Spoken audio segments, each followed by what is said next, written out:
Hello, everybody.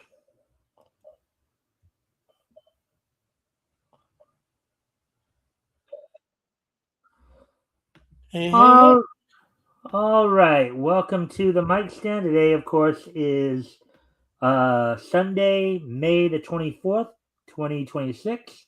Hopefully, everybody's having a good weekend. For those in the States, of course, happy Memorial Day weekend. We will be on, of course, tomorrow night as well. And we do have a comment here. Hey, Metal. Nice to see you. So, of course, before we do get into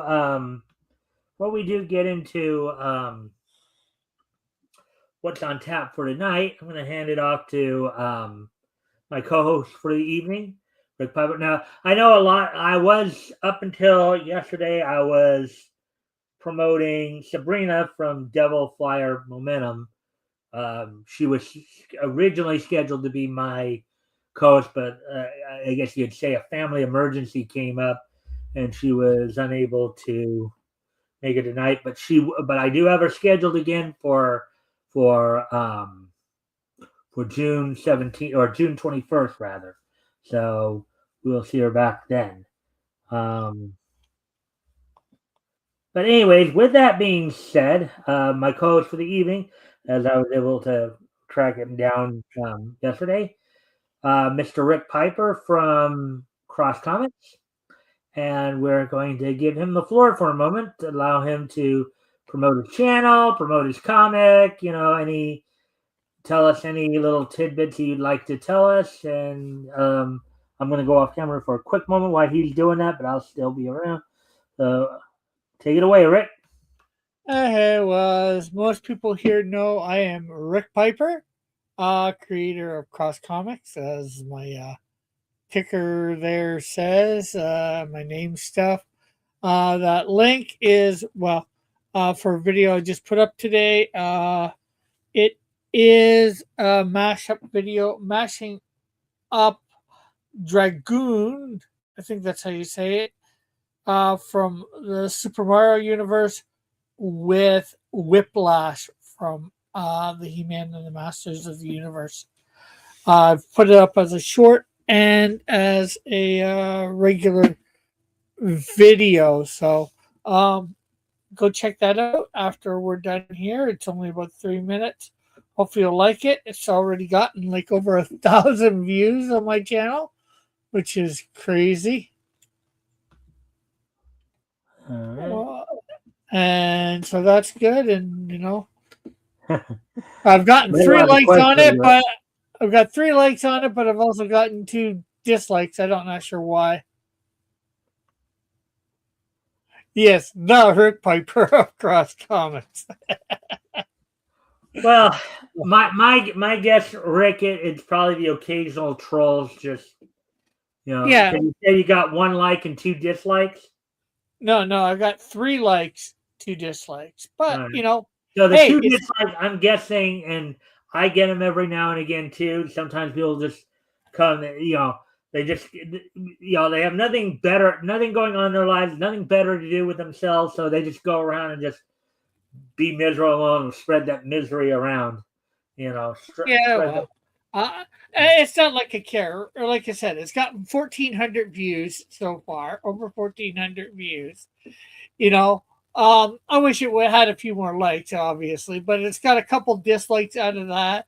You know, it's got more likes than dislikes at this point. So, Yeah. and wasn't the best design. Depending So, depending upon your like to dislike, right? Depending upon the percentage, you know, it I mean, it could have a much more bigger drag on in terms of your like percent. Like right now, I'm up to like 98.8%. But on those rare occasions that the trolls come in to do that to me too, they'll like they'll sit there and then they'll go from like 98.8% down to maybe like 98.1 or something. So yeah, Madam jokingly, I'm pretty sure she says jokingly, oh, I should probably go dislike it. Mr. Sardonic there. Yeah. And of course, that is on the short version of it. Like I said, I put up two versions of it. One is a short, and the regular video has one like, only 4 views, but no dislikes. The short version of it has 3 likes, 2 dislikes. On whatchamacallit, on the content channel content, it says 1,991 views, but when I go into your dashboard, it's saying, well, now it's saying 1.5. Well, So 50, over 1,500. It's constantly updating, so it's like Yeah. that number's going to change. Yeah, and it's already got me a subscriber too. So. All right. So. All right. So, anything more you want to add to that before we? Not at this time. All right. All right. So, letting everybody know. So tonight we are, of course, starting our September of 1940 coverage. Looking at books that went on sale in comics that went on sale in September 1940. Of course, as always, we start out with National Periodicals, or as we've come to know it in more modern times, DC Comics. Among the features, we will be, of course, we're reading our first Superman story in a while. From the first story from Superman #7, which also was the first published to the earns of Perry White. We'll also be looking at from Action Comics #30. We'll be looking at the Zatara story there. Also be looking at we'll be looking at Our Man from Adventure Comics #55. Crimson Avenger from Detective Comics #44, and I believe Flash Comics #11 with Johnny Thunder. And then finishing off with All American Comics #20 with the Golden Age debut of the Golden Age Red Tornado of manga. Now, of course, before we do get started with the reading, we're going to first off just take a quick intro to a couple of new characters that were debuting in this round. Of course, one of which was, as we said, Perry White. The other is Ma Hunkle's Red Tornado. So before we do that, I get it. Hopefully we can get to all those. Yeah. Depending on how big each story is, of course. Well, the thing is, even though I have the Red Tornado story, that's 4 pages, but the first two are 13 and 11 respectively. So we're going to probably have to jam through these real quick. Yeah. I'm just trying to send a little reminder to Art, because I before I called you last night about this, I tried to track down RJ, see if he might be interested in coming in for like a one-off, but he's kind of busy with some stuff. Yeah.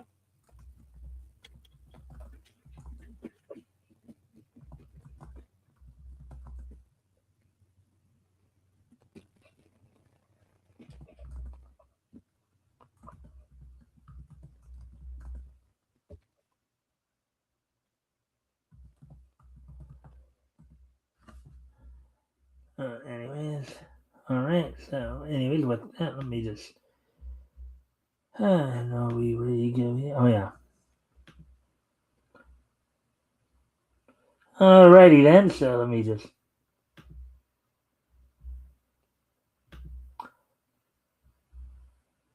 Share this piece of information first here. And here we go. So, Perry White of Earth 2.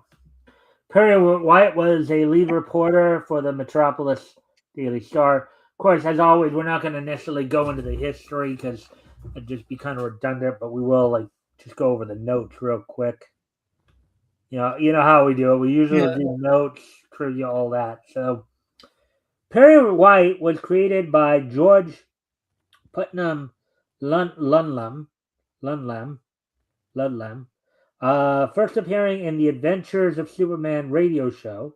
However, the Earth 2 version of Perry White first appeared in Superman number 7 by Jerry Siegel, Joe Shuster, and Wayne Boring. This version of Perry White, including all, and I think this is just basically just to note that basically his history was somewhat wiped out by Crisis on Infinite Earths. So because Clark Kent worked for the Daily Planet in the 1940s and 50s, and the established Earth 2 history gave no indication that Perry White had been anything but a reporter, much of that era was retroactively assigned to Earth 2A. So essentially what they're saying there is, so Earth 2 had, what they're basically saying, Earth 2 had kind of two, they had the main Earth 2, right? And Earth 2A. Yeah. Earth Yeah. 2A Is where, the Daily Star one instead of the Daily Planet. right, Daily Star, that was the George Taylor. It's like George Taylor was the editor, and then Perry White replaced him, and then eventually Clark replaced him. So that's how it kind of went there. So yeah, one was probably maybe the radio show, one was maybe the main comic verse, because, and there's something I didn't know, that Perry White was first created for the radio show. That's like having a character first appear in TV series like Harley Quinn first appearing in. Yeah, it was happening even back then. Yeah. Yeah, well, that's where Kryptonite got introduced too, I believe, too. Yeah. In the radio shows. Right, before it was in the comics. All right, so with that, we've read all the. And let's just take a quick peek at some of the like little, so real name Perry White, alignment good, citizenship American. Of course, Earth 2 was married. Reporter, editor, gender male, hair brown, Earth 2. First appearance Superman number 7. Cover date December 1940. On sale date September 1940. So let me just do one more here, which is all. And the reason I'm going to the comics, it's just easier from the wiki site here.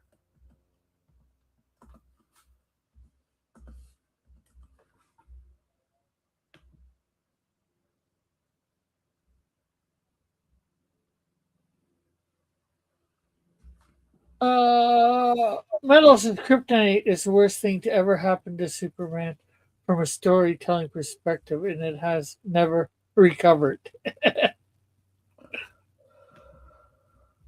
I don't know. I think some people would say that it gave some very creative situations for Superman, differentiating between the different forms of kryptonite. Yeah. Well, I was going to say, I'm not sure whether it's the worst thing. Jonathan Kent, not his dad, but his son might be the worst thing to ever happen to him. Yeah. Comics.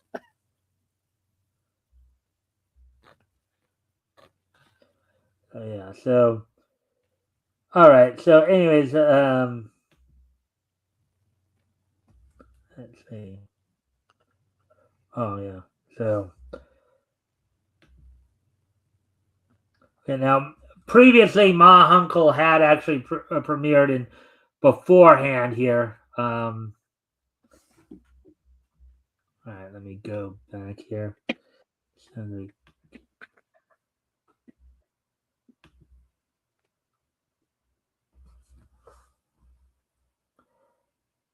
they just say New Earth here, but just and see her costume right there. Yeah. So real name Abigail Matilda Ma Hunkel, main alias Red Tornado. Of course, the Hunkel family was with her family. Affiliations: Justice Society of America and All Star Squadron. Base of operations: JSA headquarters, Battery Park, Manhattan. Formerly Schultz's Grocery, New York City. Formerly New Hampshire. Let's see. Status: alignment good. Identity secret. Citizenship American. Widowed. Um, Grocer caretaker. Female, gender female, 5'10", 230 pounds. Black eyes, brown hair. Universe, Earth 2 and New Earth, and then Sheldon Meyer was her creator. Her actual initial appearance, of course, was All American Comics #3 back in June 1939. But let's see. But now that we're looking at her as Red Tornado here, powers and abilities here. Let's look at that. So hand-to-hand combat, basic. In her youth, the Red Tornado could break down dozens of gang members and petty criminals. Or yeah, okay, I guess I did read it right there. One at a time or all at once. It's kind of a big lady, like like Yeah, big big Mama Grizzly, if you really think about it. yeah. That's Um, something I was noticing. I'm pretty sure she's in public domain. I might end up on Wednesday. I might end up drawing her, coloring her in. yeah. And then cooking, of course, Ma Hunkel is renowned for her cooking and her ability to feed large groups of people, particularly that of the ever expanding roster of the. Yeah, can you imagine being part of the Justice Society and having Ma Hunkel sit there and just make you like a big feast? Yeah, Weaknesses: clumsiness.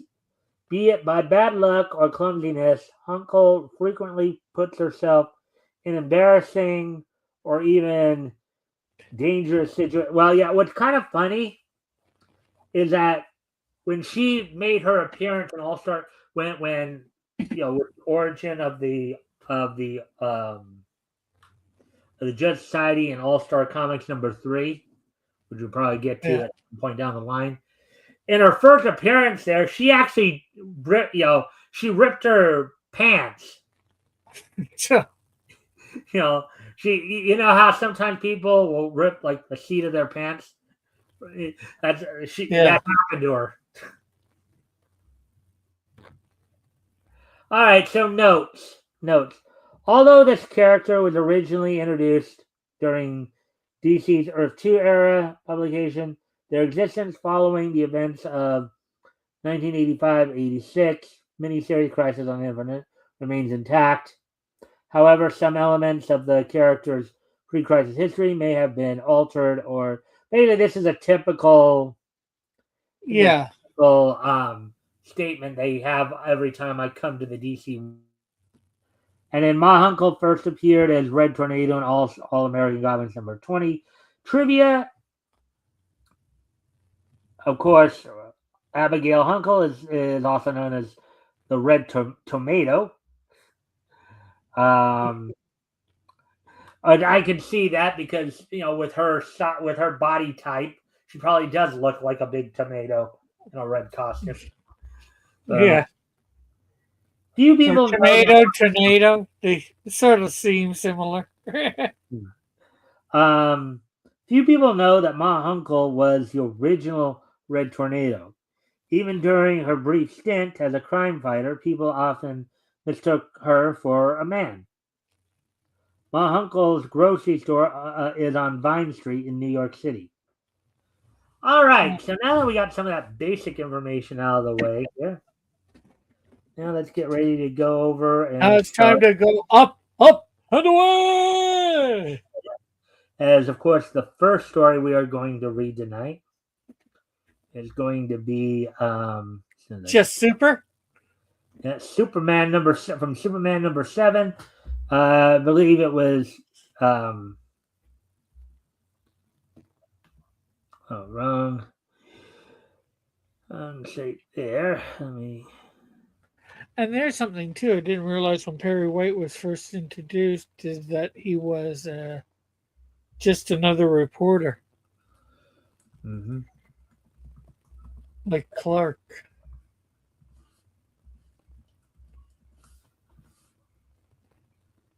Star Wars: Return of the Jedi. Ewoks.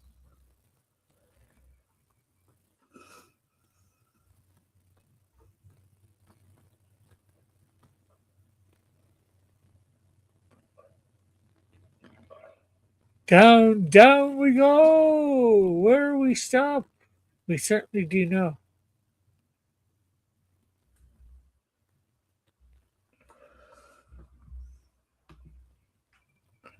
Because we want to read issue 7.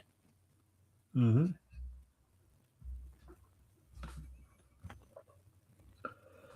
Superman, World's Greatest Adventure, strip character.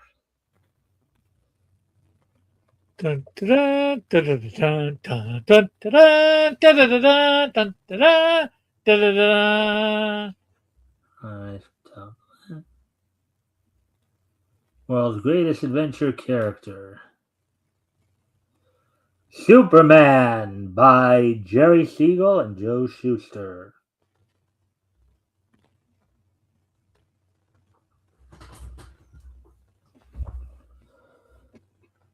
Morin, Billings, Norton. 3 of Metropolis's most savage racketeers. When the law threatens to make them pay for their evil acts, death strikes. To save an innocent man from doom in the electric chair, Superman searches for the actual killer. The result? A terrific battle in which super strength is pitted against the twisted intellect of a super criminal. Dum, dum, dum, dum.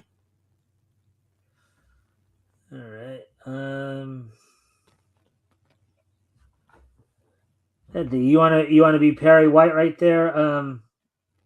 Sure. Yeah. And I'll do the other. Got a good assignment for us, White? A splendid one. Hop down to police headquarters and interview our very successful prosecuting attorney, George Lash. Lash. Lash is young, energetic, gets results. But the trouble with him is he knows it, and it goes to his head. Splendid assignment, huh? White wouldn't think so if he had to listen to that windbag blow off steam. It must be fun. It must be fun to be an editor and pass out sour assignments like this to unsuspecting reporters like us. I don't think they're so expecting. Hmm. And guess I'll let you be the attorney there too, being the other dude. Um, we're from the Daily Planet, Mr. Lash. We'd like to quote you on your future plans. Something sensational, eh? Like my past record? They all told me you were like this, but I couldn't believe it. That's that. I'm so successful. No, so smug. I thought they were exaggerating. Now I can see they were underrating your conceit. All right. Please, Lois. We've come here to get a statement from the prosecutor, not to start an argument. Well, here's a statement that ought to please you. Morgan, Billings, and Norton have been kingpins in the underworld up to now, but I've got the goods on those unsavory gents, and they're on They're out on bail now, awaiting trial on conspiracy charges. Yeah, that's Moran, not Morgan. Oh, There is Moran? no G there. I know. Sometimes you're so used to seeing because Morgan's a pretty common name. Yeah. But that's Moran. There's no G there. Uh, and hello, Fitzchozo. Fitzchozo's in the chat. Just in time for the Superman story. Hey there, We're, Visual. Thanks. And of we're course, a hoping friendly it's. reminder to everybody, if you haven't already, you guys can help out by liking and sharing the stream. See if we can get some more friendly people to engage. That'd be appreciated. Also, if anything here grabs your attention, feel free to comment and or ask questions, and we'll try to answer the questions to the best of our ability. So, with that being said, continuing on here. Yes, we're hoping this is a really super story. Uh-huh.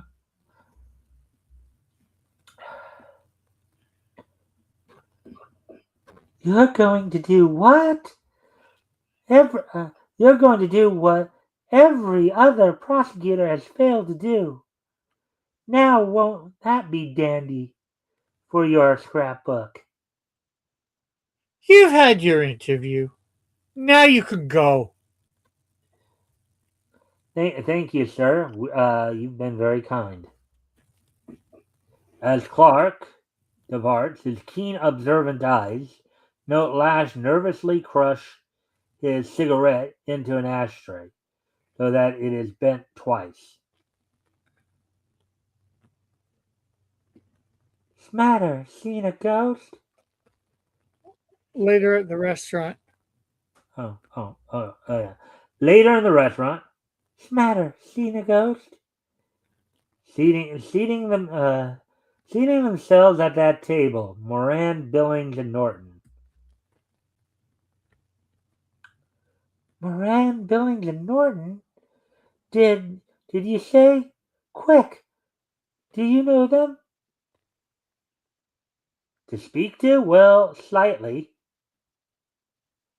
What a break for little Lois. Come on, introduce me. Oh, I think she's gonna regret that. uh, Yeah. to those coarse hoodlums wouldn't think of it. For goodness sakes, don't be a penny waste. Don't you realize this is the opportunity of a lifetime? We can get their reaction to the prosecutor's statement. That would be an interesting angle for the article.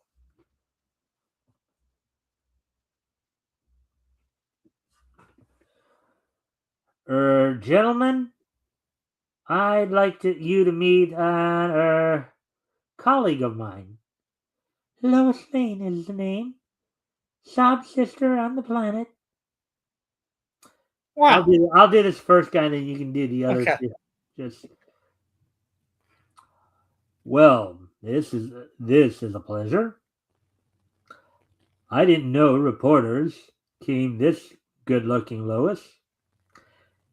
Since we've been introduced, you can call me Miss Lane, Mr. Norton. Spunky gal, ain't I? That's how I like 'em. They're spunky and with looks. Don't we all? Hey, Raul. Oh, we have Raul here, huh? Yeah, Raul says evening. I'll try to get Rick to play Saturday Night Destiny. We live now. Drop Zone Gaming. Sorry, I forgot all about it, Raul. Hopefully, maybe next week. Yeah. Yeah, just in case you're wondering, Raul, we're reading Superman number 7. So hopefully you will enjoy it. If anything here grabs your attention, feel free to comment and or ask questions, and we'll try to answer the questions to the best of our ability. So we continue on with the story here. I remember now. you two are the reporters that quoted last and saying he was going to send us up.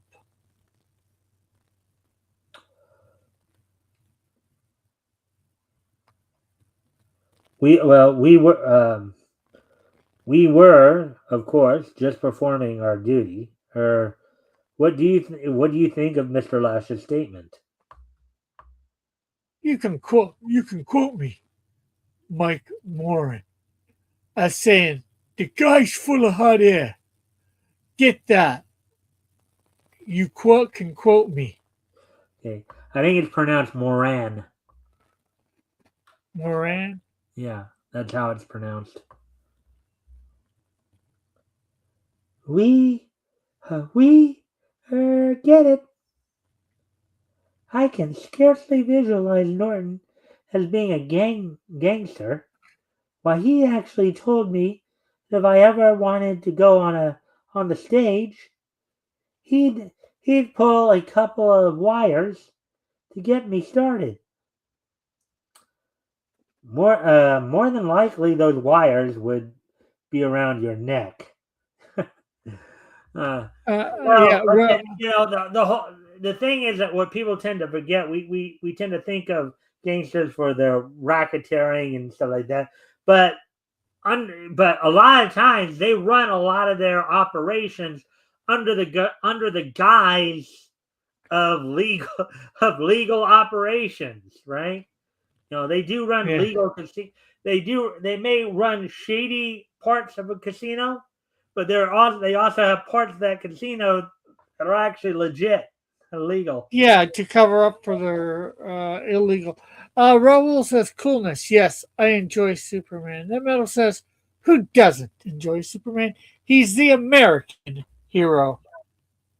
Yes, Yeah. created partly by a Canadian. Actually, they were, as I recall, I think they were both Canadian. No, no, just the Oh, one. it was just The Schuster. That's right. Well, actually, Yeah, the thing that made both, they were both Jewish. That much. yeah, they were both Jewish. Schuster lived in the Toronto or Montreal area. They moved down to like I think Chicago or somewhere like that. Yeah, that's right. Uh, and then he was going to high school there, and he met up with the other guy.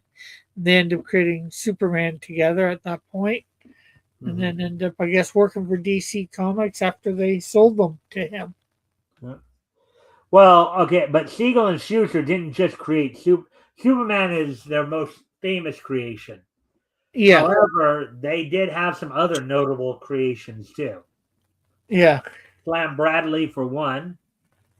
Um, they also, I think, did Federal Men with another one. So Mel says Canadians get to be honorary Americans when they aren't being socialists. yeah, Created Act, 20 man says Fitzjoseph. No, Americans get to be honorary Canadians when they're not being overbearing. anyways, before this show devolves into Political disaster. ideological discussion, let's continue on here. Anyways, later, with no particularly important duties to occupy his time, Clark Kent, meek reporter, surreptitiously removes his outer garments so that he stands revealed as Superman. No one looking. I've a hunch the prosecutor may need protection those cornered from those cornered thugs. Superman sights a figure hurled from an auto before the Metropolis Hotel. Then the car drives off. What?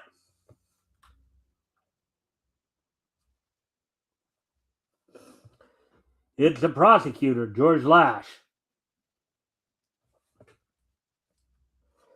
Shortly after Superman hurtles into the prosecutor's room in the hotel, and does he reek with alcohol? The pupils of his eyes contracted. He's not drunk. Someone gave him dope so that he would appear to be. And we know what dope is, right? Drugs. Right. They drugged him basically. No, not saying which drug, but hey, it's drugs. Obviously, some form of barbiturate or something like that could probably be likely. Yeah. Actually, I need to go off camera here for a quick moment. So, Rick, if you can talk to the chat for a moment while I'm gone, I'll be just right. I might be able to do that. Well, how is everybody doing tonight? Hope they're enjoying the story thus far.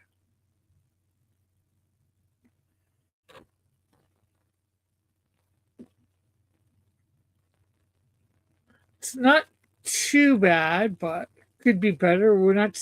Perry White was introduced, but we didn't see a lot of him. So, but that's all right. And he seems to be the chief.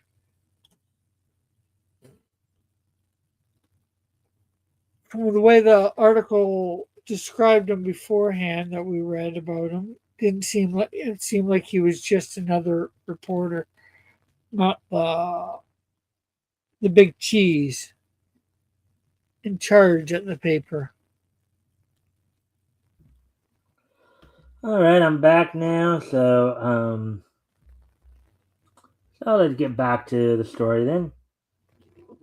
Okie dokie. His pocket ripped, and a button is missing from his coat. There's something odd afoot here, and I think Lash's friend, Police Chief Watson, ought to know about this.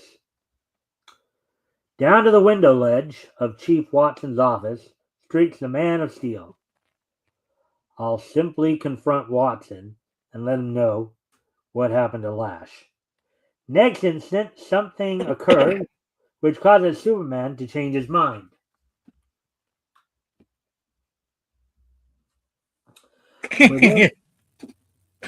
Rick says, Raul says, Rick better be the voice of Superman, or I'm not watching. Well, I've already taken that role. Yeah. Role. So.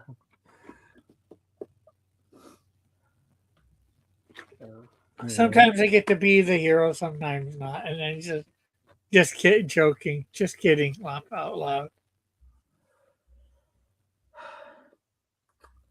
Within Watson's office,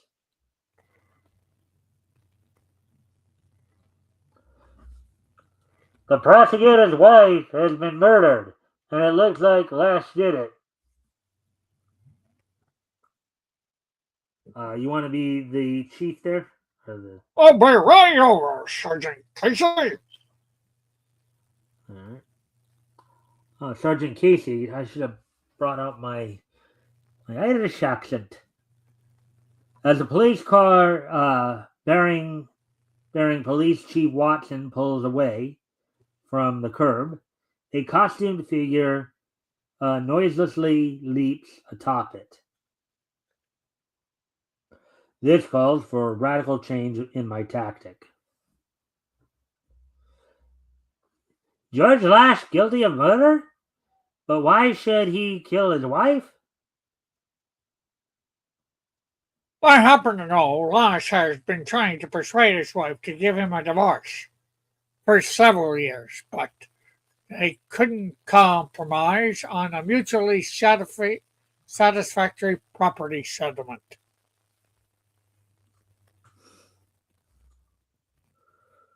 When the car reaches its destination, hold on a sec, something just popped up there.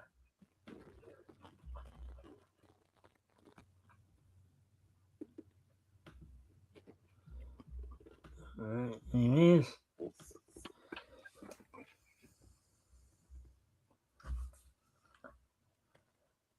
I can't follow them in, but my telescopic X-ray eyesight should acquaint me with all that will occur in the house. What makes you so sure Lash is responsible for this, Casey? Yes? In some ways, I think it's awfully suspicious that she dies, after several years of them arguing. Yeah. And the fact that, he suddenly taking down these three big criminals, that would probably just be suspicious to me. Well, Anyways, but with that logic, Rick, what maybe they killed her in order to and set him up in order to frame him too. exactly my point. Huh. Um, yeah. You see how those cigarettes are bent double. Everyone knows that's a habit of Lash's. The cigarettes were recently smoked. Doesn't that prove it?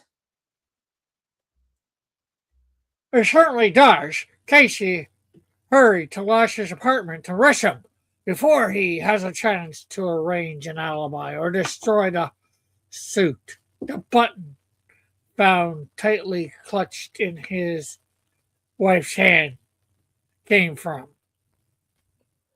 Right away, Chief.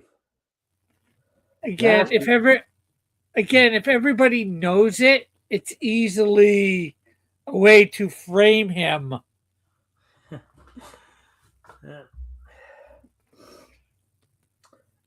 Of course, these writers probably didn't necessarily think about that, though. But anyway, Well, I'm sure they did because they've done this just to again make it appear. But apparently they're not making the cops smart enough to figure this out. Yet I could. Lash is certainly in a tough spot.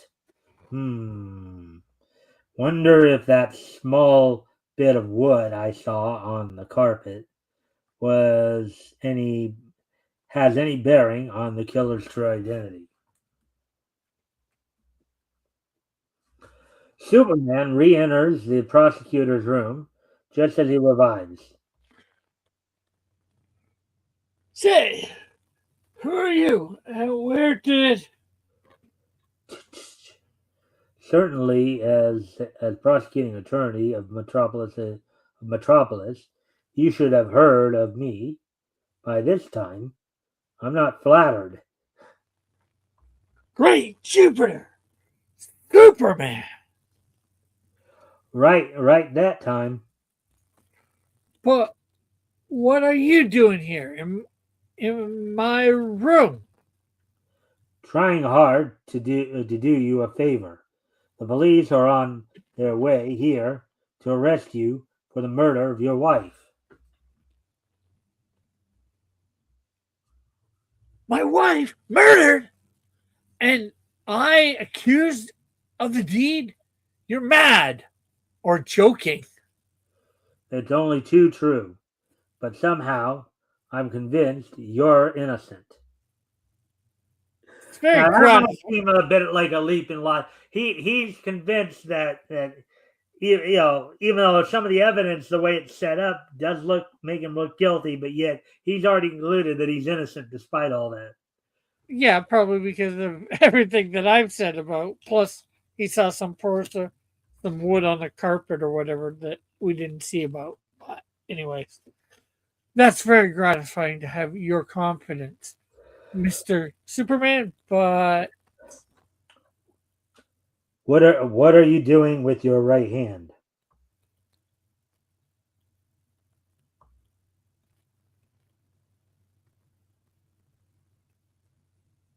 I don't know what your game is, but it sounds like a confidence game to me, and a pretty amateur one at that. Raise your hands.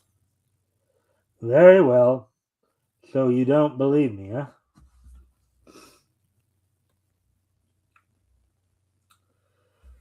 As a super sensitive hearing picks up radio waves, Superman acts. I told you to keep those hands raised. Listen to this news broadcast.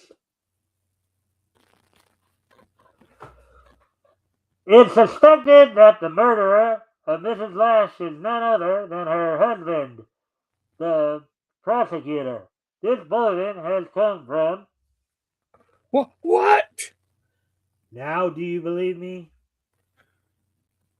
And you notice how Superman just sitting there, just. Now, do you believe me? Nonchalantly. Yeah.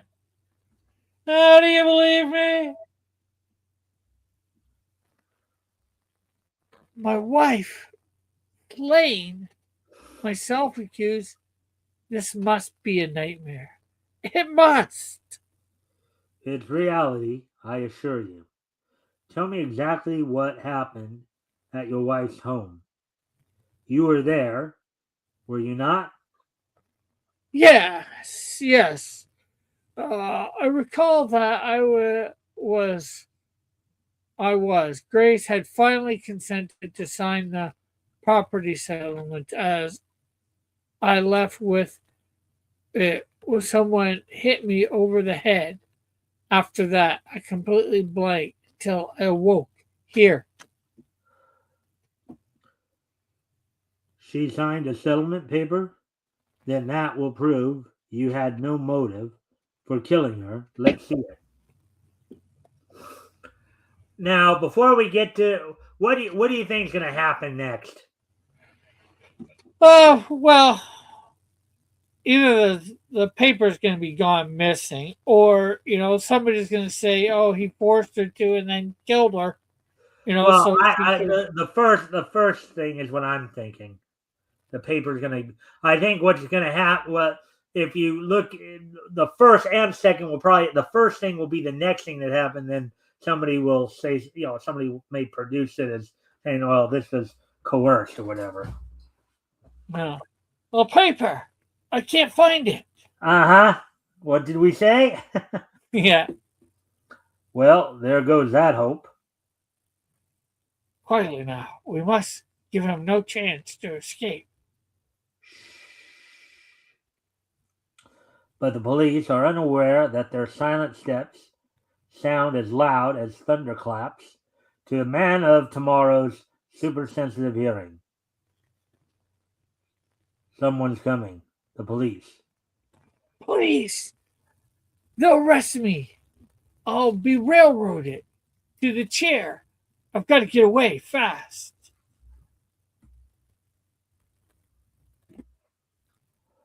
Oh, no, you don't. You stay right here.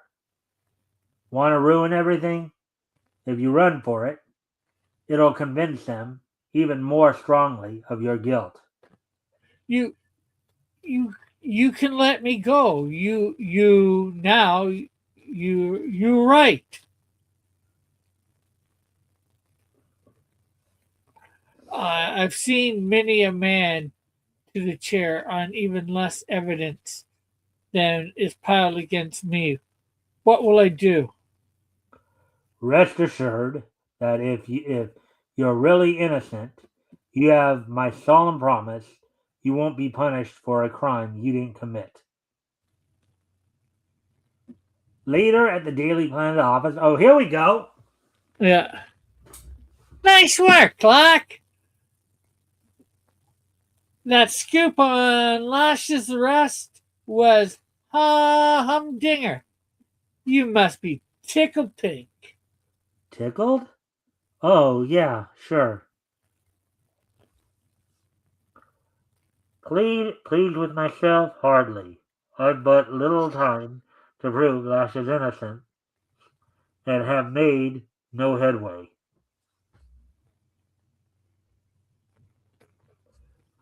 Again, Clark meets Moran, Billings, and Norton. Well, if it ain't our pal, the the planet reporter, what you say now about Lash? Um, he's going to be busy trying to dodge the hot seat to pay much attention to us hard-working businessmen.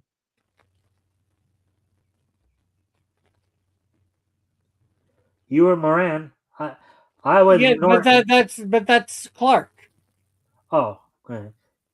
Convenient, huh? For you. Later, the one later, and once again, he dons the uniform of Superman. So Lash's frame up makes the going easier for those crooks. That's just a little too neat a setup for mere coincidence.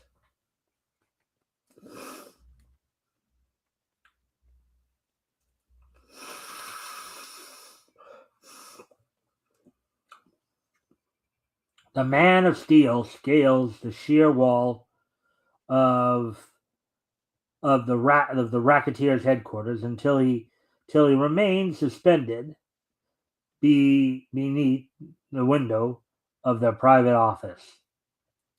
Now to get an earful, I hope. Ho ho! It hands me.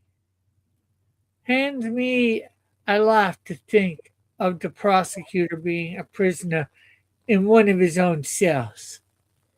Yeah, doesn't it? Uh huh. Fingertips on the windowsill.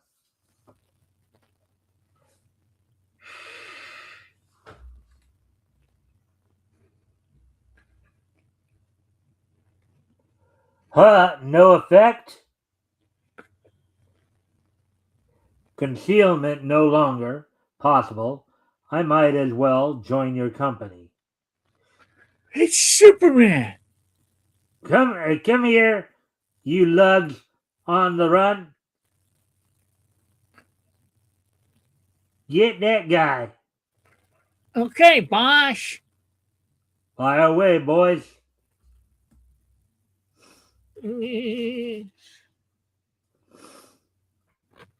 As the mobsmen open fire at him with the thundering machine guns, Superman holds forth his hands so that the bullets cascade back toward the gunmen.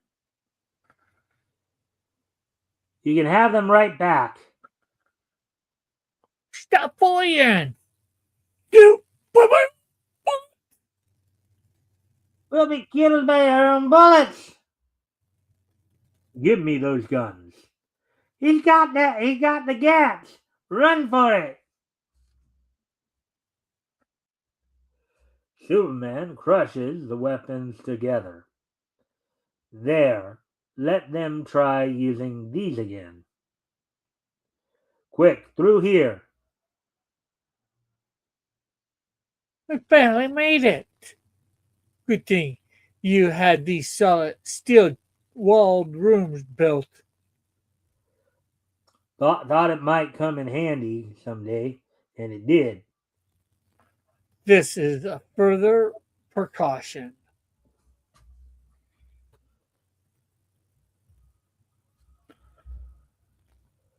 So, a huge steel door is supposed to baffle me, huh? Hmm. Electricity. They've thought of everything. But you didn't think of this, huh? Ugh.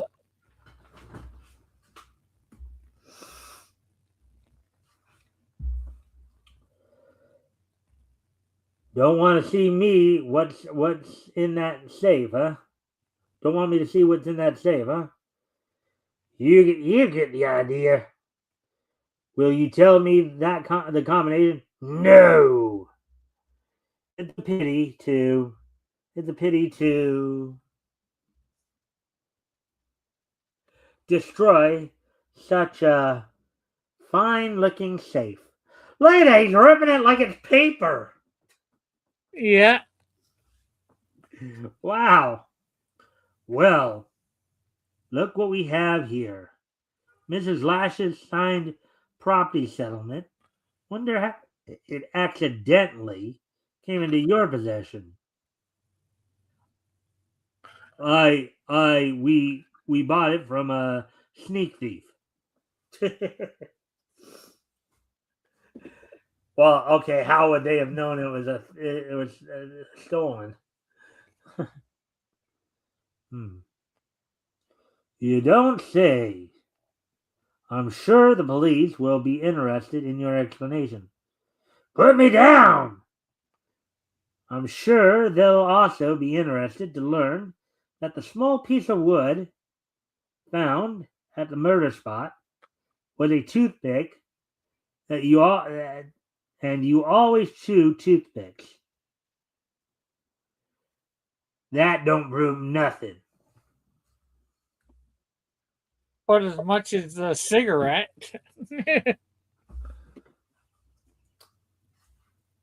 Through the darkening sky zooms Superman with the murder suspect. Don't turn me in. Don't turn me over to the cops. I'll pay you anything. Anything. Too bad, Norton. But you've at last encountered someone who can't be bought off.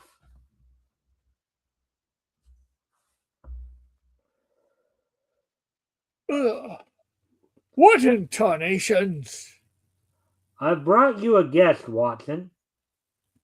Explain yourself. Let this do the talking. The property settlement signed by Mrs. Lash. Then Lash wasn't lying. And here's the real killer, Nick Norton. That's a lie. Now he's going to give up his buddies. I hope Lash was innocent. Have you any proof of Norton's guilt? The best in the world. Mother Nature is on our side. Mother Nature? Now I know you're crazy. Now I know he's crazy. Did I hear you say Mother Nature will help prove Lash is innocent and Norton's guilt? That's just what I said. And now I'll explain.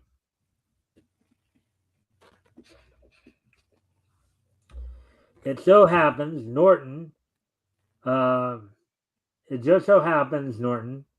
that bushes grow near Mrs. Lash's home. Well, what of it? Do I have to continue to listen to this nonsense? I demand you release me. Thanks, Watson. Yes, I am. Thanks, Watson. You hid in those bushes, and when Lash emerged from the house, you knocked him unconscious, ripped his suit. You entered the home, killed Mrs. Lash, left the incriminating button there on purpose. Go on with your wild tale, and then you drugged Lash, doused him with alcohol, so that he'd appear drunk, and dumped him off before his hotel. A likely tale, but can you prove it?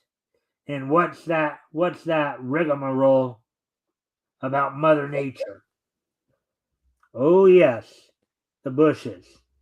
It so happens that despite your carefully laid plans, you didn't take into account that the bushes were poison ivy. Poison ivy? Oh, yes, I'm beginning to see. In a short while, a rash will appear on your hand where you touched the bushes. And that Nick Norton will be sufficient evidence to send you to the chair. Poison ivy? It's like, wow, poison ivy got him. He thought he got away with it, but it was poison ivy that. And here I thought Poison Ivy was a bad guy. She's a good guy. Here. Yeah. Of course, I joke. Yeah. But I don't think that would be sufficient evidence in a real court to send him. But it'd be enough to give probable doubt for the other guy to get off. He killed Mrs. Lash so that the prosecutor wouldn't be in a position to prosecute him and his friends on other charges. I demand you free me. You're heading straight for a shell. We'll wait and see if that rash appears. Good news, Lash. You may soon be free. Free? That's Free? wonderful. Shortly later, Clark appears at the Daily Planet newspaper office. Where have you been? In conference with Superman, he unexpectedly alighted before me out of space and gave me a first-rate news tip. Want to come along, Lois? Be right with you. Seated in his cell, Norton looked long and hard at his hands. Poison ivy, a rash. Either he was nuts or... Any news? Not yet, but we expect some any. Quick! Sorry. Quick! Give me some medicine. My hand's itching terribly. The poison ivy. Before you get treatment, come clean. Did you kill Mrs. Nash? Didn't you? Did you kill Mrs. Nash? Didn't you? Yes, I did. I did it. But for gosh sakes, please get me a doc. Okay, that would be a problem too. That'd be like a form of coercion as well. That would get him off as well. So, yeah, withholding medical treatment for confession. Right. And they didn't read him his rights either. Well, I'm not sure what that was. Okay. The thing. Well, okay, yeah. This is 1940. Miranda wasn't even established yet. Okay, well, I know what you're talking. You're talking about Miranda rights. That didn't come. The case that gave us Miranda rights didn't even come about till like 1959. Oh, okay. It's almost like 20 years before that. Okay. Well, I didn't know when it was a thing, so. Wait, I don't understand this. Poison ivy outside Mrs. Lash's home? I happen to know that bush isn't poison ivy. It isn't, but Superman said. I've been tricked. Evidently, Superman subjected you to some applied psychology. He told you that you had touched some poison ivy? That let your imagination do the rest. Oh boy, that's something else. Yeah, I was actually suspecting that. I didn't see it. I've heard in maybe in some of the earlier comic stories as well as in the Fleischer cartoons, Superman having the power of like hypnosis. But that's something else altogether. Yeah, well, this is the power of suggestion, which is a thing, really. It's proven even today, so because Superman's just such an honest and trustworthy guy. He says that there's poison ivy there. You believe him. Oh, I touched that bush. That's poison ivy. Oh, I know what happens when you get poison ivy. So his mind tricks him into thinking that. So Lash is speaking up there now. Yeah. Superman has my humble gratitude. Mine too. Just think what a swell article this will make. You may get a scoop out of this, Clark, but my real admiration is for Superman, who was clever enough to trick a confession out of Norton. The end. All right, so we're done with that story. Rick? Yeah, not too bad. It's a typical Superman story for the time, I'll say. You know, not that I can really think too much wrong with it. Of course, there's some of the law stuff that we were discussing right at the end, but Uh-huh. minorly. But other than that, and that's typical for comics to be off in la la land for the law. Yeah. Well, I mean, well, you have to remember, as I just reminded you too, the Miranda case, the case, the actual court case that gave us the establishment of the Miranda right didn't happen until 1959. Yeah, well, that I'm not really including that. I'm, like the coercion of, what you call it, the confession of not giving, medical thing till get a confession, other other things, that would have been questionable, you know, lawyer wise, for both Norton there and for what's his name, Lash. Because I don't think the fact that his cigarettes and all that, it's a lot of what you call it, substantial Mm-hmm.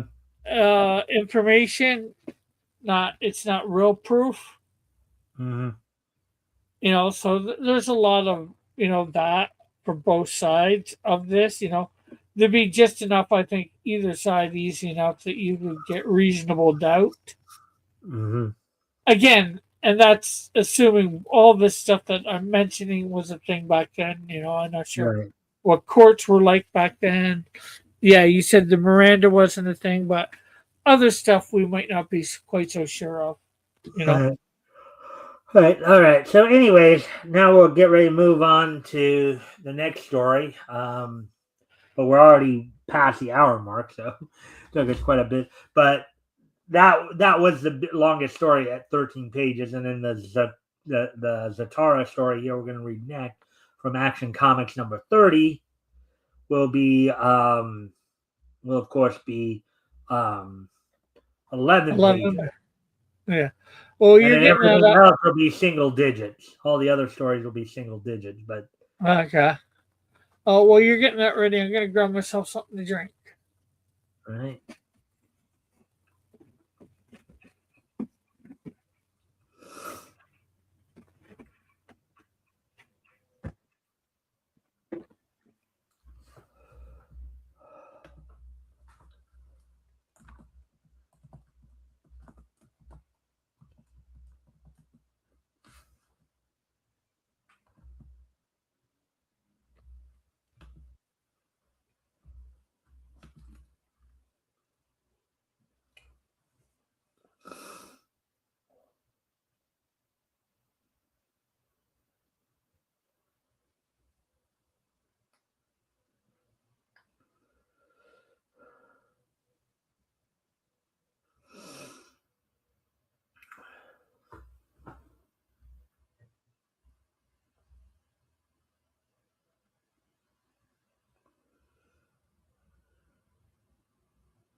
And just got to use the washroom quick. All right.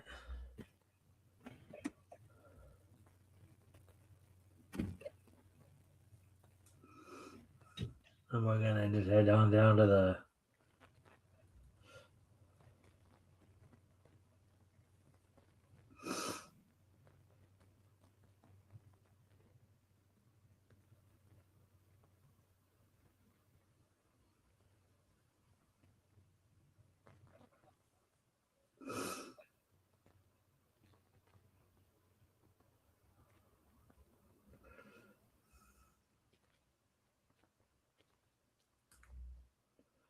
And Danny Dub. Say the Black Pirate. John Vallow, the Black Pirate.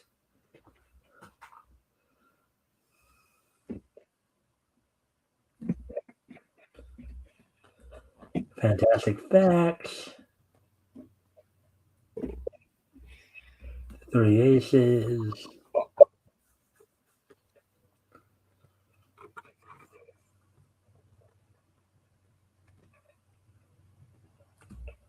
Tex Thompson. Yep, Tex Thompson.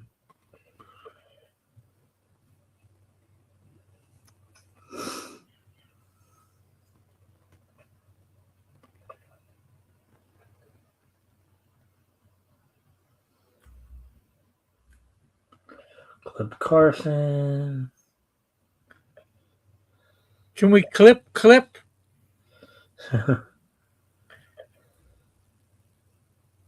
Did Clip ever get clipped? Not that I know of, but anyways. Zatara, the Master Magician, and the Mottled Death.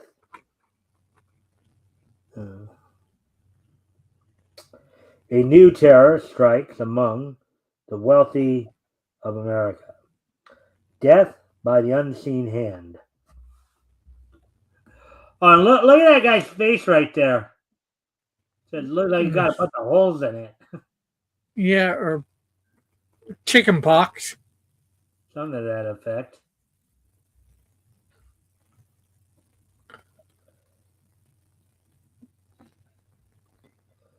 The police are baffled. Well, I'll let you be the guy in the purple suit there, and then I'll. I can't understand it. It's beyond me. How about getting Zatara on this case? Zatara. Good idea. Unusual crimes are his meat. He's playing at the Jones Club now. The Jones Club. And now for my disappearing act. The rain will become smoke, and in that smoke, I vanish.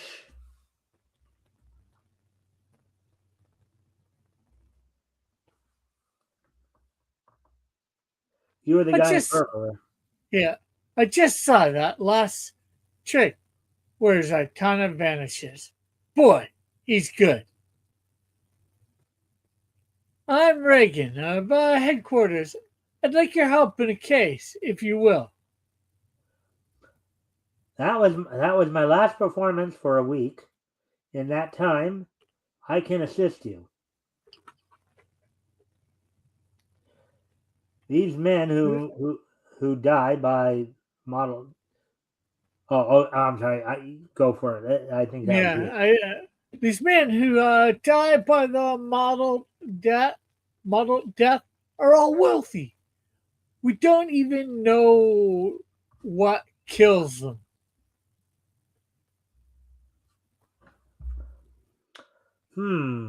Death probably by the bite of an obviously rare insect. Let us see. The Isuak full hot red or yeah. Hatade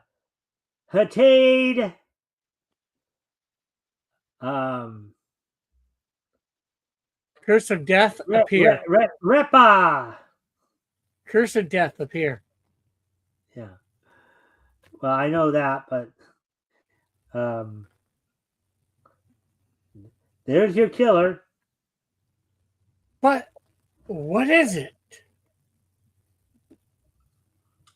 A South American jungle jumbo. Its bite causes death. Death leaves a mottled color on the flesh. Whoever knows of it comes from South America. in another apartment in the city. So I'll let you be the guy right there, and I'll do the girl. And now, my friend Tigers, when these men finally are frightened enough to give us money, we'll skip the country. Good idea. Who's next on the list? Here is a jungle jumbo. Take it to the car mansion. Unless I receive that money, car dies.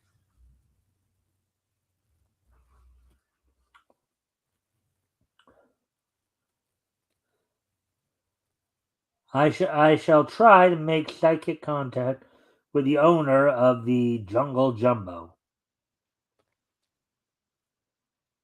A, in shadowy form, Zatara enters as the tigress leaves.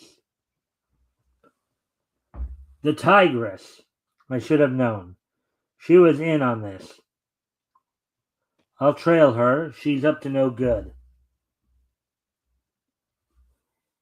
Entering a store to telephone. I'll take the real Jumbo and leave a fake one that the tigress will never suspect.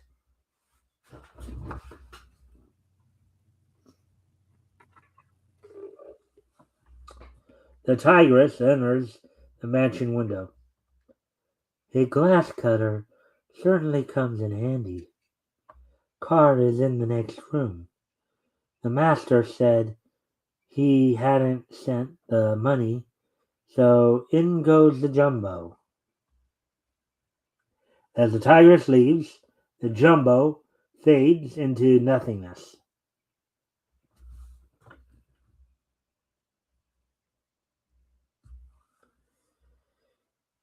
If I follow the tigress back, I'll learn who is behind this. Apartment J22, That's what I wanted to know. Did it work? It certainly did. Come on. If my hunch is correct, we'll trap them both. I hope so.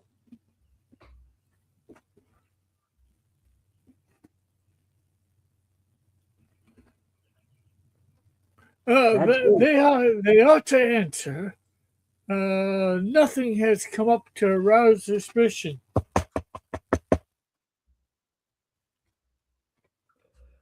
Zatara! That's right.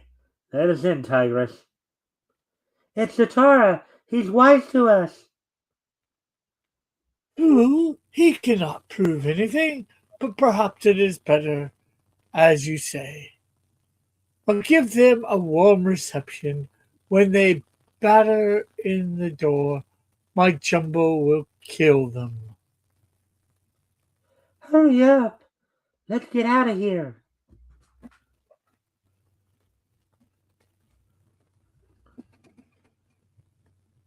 Slaw Eb Salg. Walls be glass. Look! They're beating it! At a gesture from Zatara, the door opens itself. The Jungle Jumbo! Eb Sa Inats. Be as not? Not quite. Stone. Be a stone. Yeah. The insects become granite like, unable to move.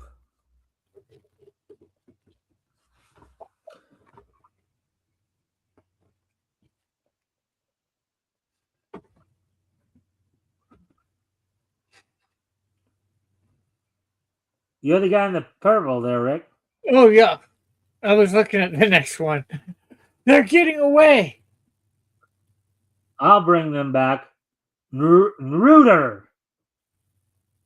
The magician's commands, for once, are not obeyed. And return is basically the word. Yeah. You got away from Zatara. I told. Oh, I'm sorry. That's I you. told you I was a great magician too, didn't I? That man must be a great magician. I could not bring them back with ordinary magic. They got away. All right. The man will flee to South America. I'll bet. If he does, I follow. Um, he is a great danger. I knew I could count on you, Zatara. As the Tara has said, the master boards a boat for South America. No meddling fool will stop me. I'll get the money in the Southlands.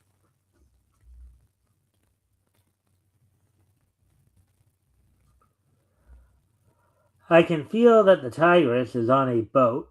I must find out which one. A tassel pup, Repa. Duplicate appear. Food, yeah. Um, Another boat steams beside the liner. Wow, that's like deja vu. Yeah. uh, let's see if I haven't checked in a while, but see if anybody's saying anything here. Oh, No. all right.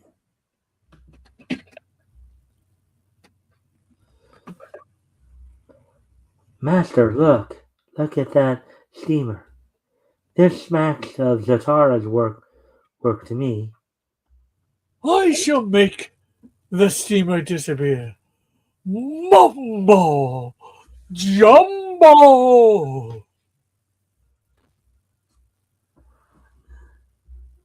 Zatara feels the evil influence and resists.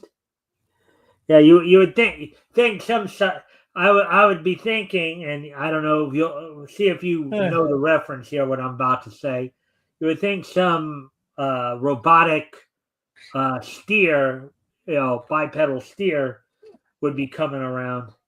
You know what I'm referencing? not exactly. A member of Monstar's mob from Silverhawks. Uh, Mumbo Jumbo was kind of like a bipedal robotic like bull basically. okay. He was Uh, the he was basically the muscle man or one of the two muscle men for Monstar's mob. okay. Although I know of Silverhawks, I never really got to watch it. Okay. The boat is still there. You failed. That Satara is a powerful magician himself, but I shall win in South America. After the liner docks, the master makes certain arrangements. That's Zatara. Coming, get him. Leave him to us.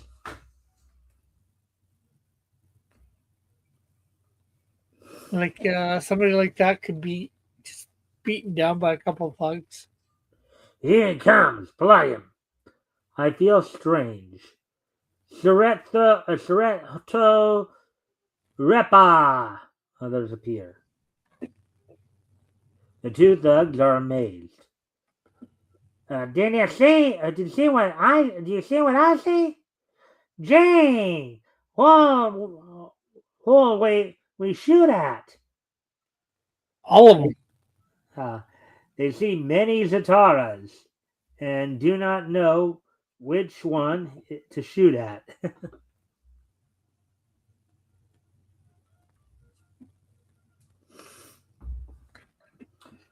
Guided by his psychic sense, he follows the tigress to a hotel.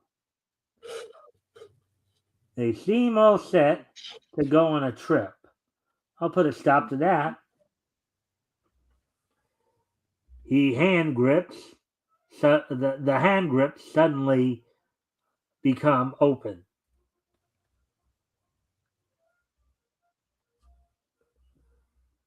I can't understand this. The the strap broke, I guess. The strap broke, I guess. Oh, okay, sorry. Is is that real? What I see? The magician is doing this. I'm getting into the jungle faster, the better. Me too.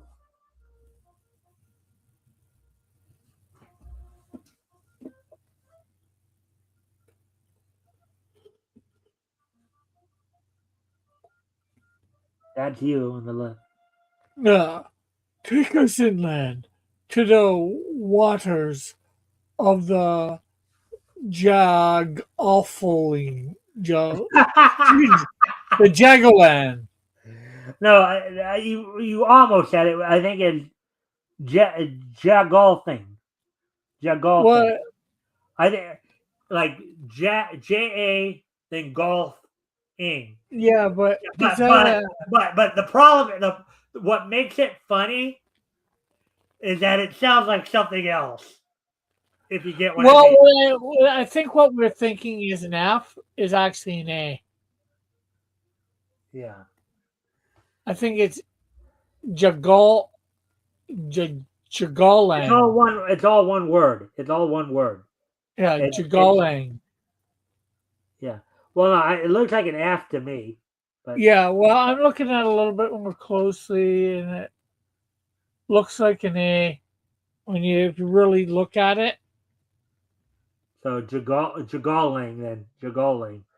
But if that was an F, Yeah, it does and the way we were saying it, it does kind of sound very similar to something else. If you get what I mean.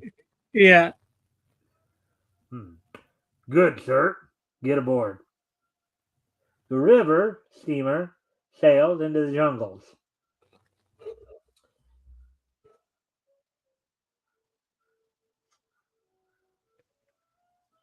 I think the magician's the one speaking Yeah. there first.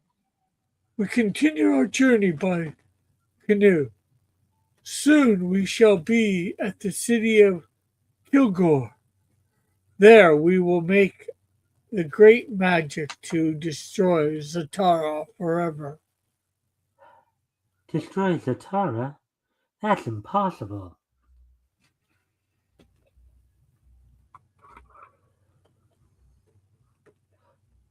By canoe and beaten trail, they arrive at the dead city of Kilgore. That's the city of ancient magic. It's beautiful.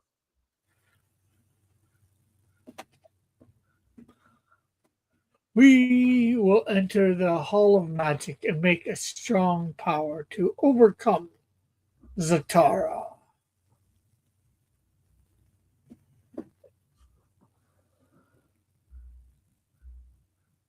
But as they enter the Hall of Magic, look! They see Zatara, who has preceded them. Approach, you killers of innocent people. Let's get away from here. He has the Hall of Magic now, but I shall get it later.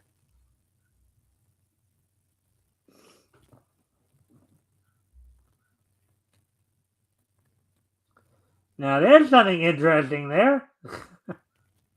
Yeah. Um, the marble columns grasp the tigress and the master. Oh, let go, let me go. And they are brought to Zatara. Back again so soon, huh?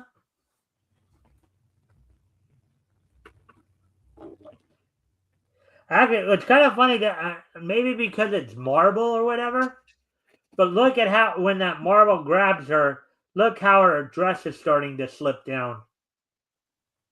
Yeah.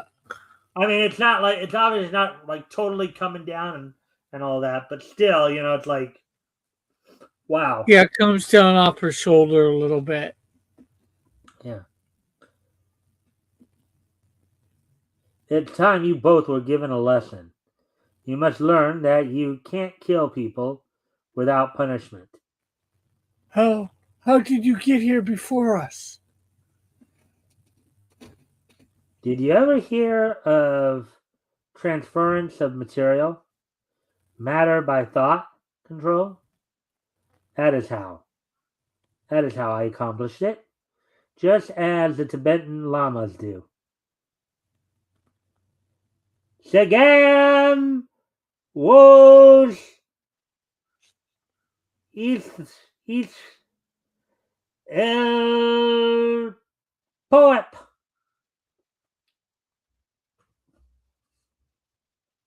Go magic Magic show these these people? people.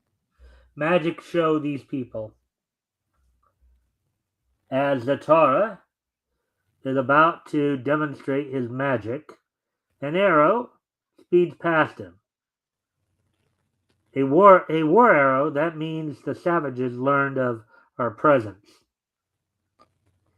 Into the hall comes a yelling band. Yah! Yah! Halt! Or you will be turned to dust. Tim, kill!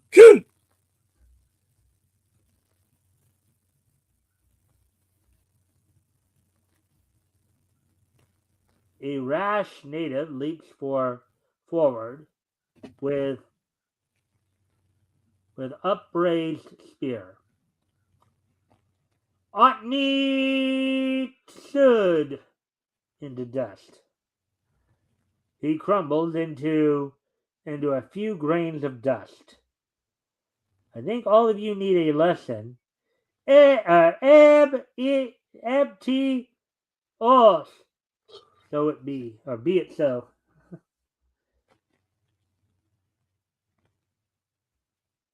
The floor receives the audience. Shall I leave you thus and go away? No, no.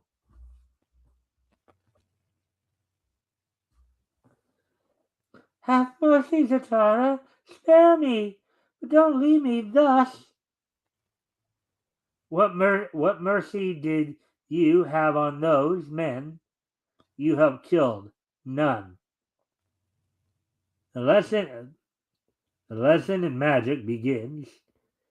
The disc starts to whirl and comes out of the wall. Sigan amok! Magic come.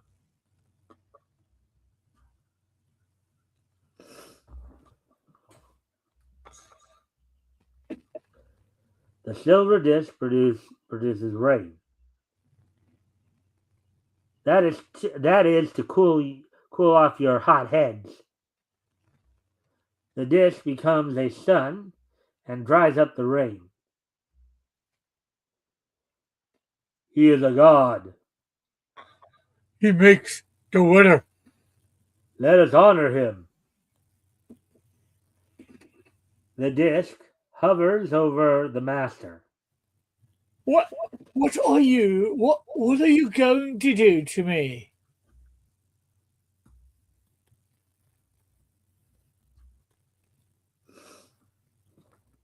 The disc becomes a jail uniform and handcuffs. Now, go to jail where you belong. Give the soul a cat. Me. Big house, take him. The master lands in jail. Where do you come from?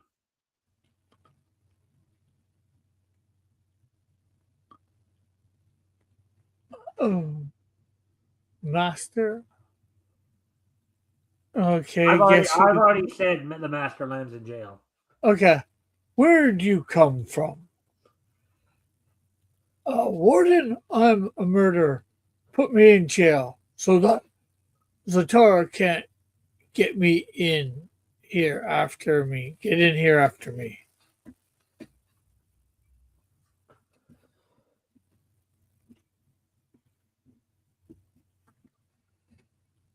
So you want a weatherman, huh? Repa! The magician makes a real weatherman. Here is a weatherman for you, made of fog, snow, rain, and sunshine. Wonder how this is going to work.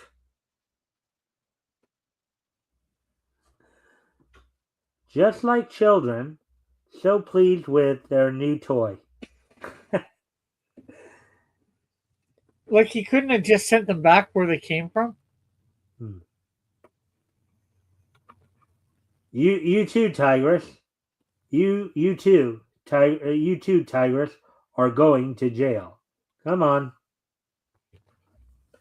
As Zatara waves his hand, they are with Reagan of headquarters. You'll find the master at the big house. Here's the Tigress. She'll have to serve her time too. I'm sure. Got to hand it to you, Zatara. Even you never do things by halves. When will I learn? When will I learn that? All right, so there we go. There's the end of that one. All right, so before I ask, of course, let me just get a look at the time here. It's about So we're at like 25 2. yeah. So I'm gonna actually skip all the way to the last. We'll do Red Tornado and then wrap that up tonight. Okay. So, but anyways, but before we do move on to the Red Tornado, there, from All American Comics number 20, Rick, overall impressions of the story. Not too bad. Like, I think the timing wasn't the best because, they've got all these ships, it's, days or weeks to get across the bodies of water, Like, he couldn't have caught him anywhere between this and getting to, this magic place, I just, that's a little bit unbelievable thing for me that he waited until they got into the deepest, darkest Africa to actually capture him and then take him back. Yeah. But overall, it wasn't too bad. Like I said, just that sort of pacing, for lack of a better word. All right. It's a magic story, so some things are going to not make total sense. Well, again, and this isn't the first Zatara story you've yeah, criticized. yeah, But as you said, this is a magic story, so there is going to be some fanciful elements in it. yeah, and yeah, a lot of them I can,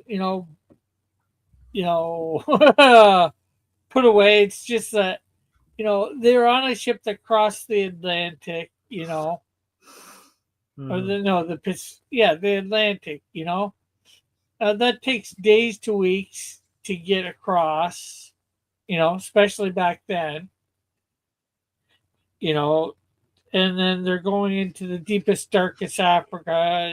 They say they have to go by canoe and all that. So it's like he couldn't have captured them somewhere in between. I know it would make it be a different story, but it's Well, I mean, if he caught him in between, well, first off, if he caught him in between, then the story wouldn't be as long, obviously. But yeah, also, yeah, he's also traveling by boat and canoe and all that. So, and if he's already behind them, right? Even though we do know that he eventually does get ahead of them, and which yeah, is but we another know he fanciful element, which is another fanciful element in the story in of itself too. Yeah, but we know that he's not really behind them. He's there beside them. He creates a duplicate ship, right? That's going right beside, them. Oh yeah, but And that duplicate ship still got destroyed too. I mean, but no, the guy tried to destroy it, but it didn't get destroyed. all right, all right. Zatanna was too great of a magician. And if he's close enough to create that duplicate ship, why not jump on the real ship and confront him and take him down instead of creating a duplicate ship? Hmm.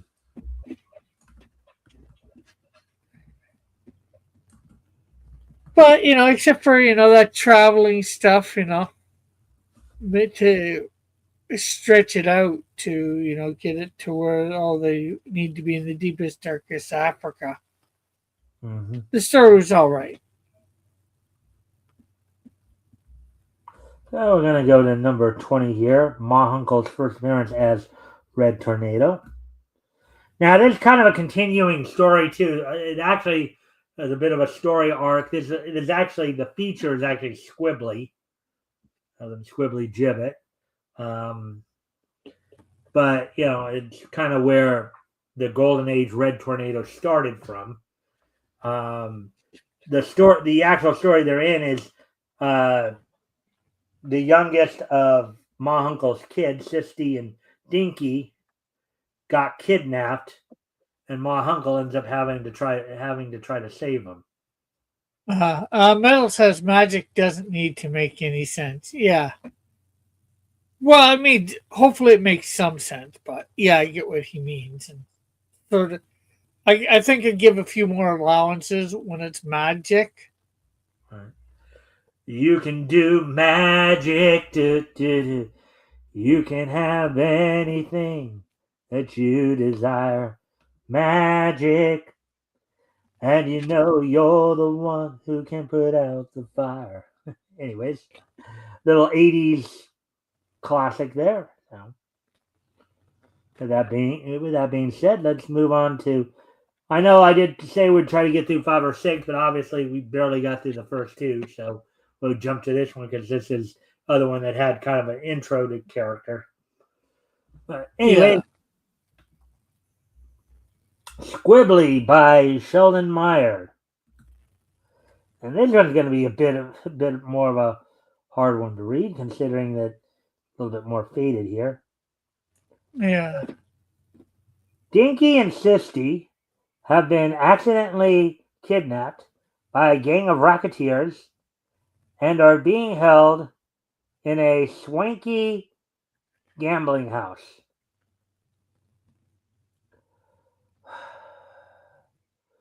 What kind of police chief are you anyhow? You know who's got them kids? Tubbs Torponi's gang. Oh no! Wait a minute, lady. He's Not absolutely. go ahead. Oh, we've investigated Mr. Toponi, and he's absolutely innocent. Yeah, I mean that big lug's got an alibi, but that almost that wouldn't stop me. I'd walk in I'd walk in and arrest him anyhow.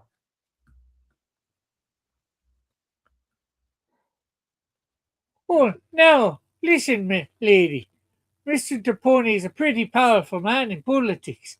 You can't be walk in and arrest him just like that. You gotta have some evidence.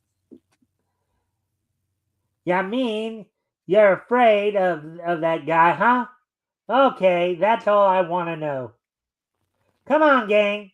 Let's get out of here. Those dumb cops wouldn't be able to help us find our way out of a paper bag.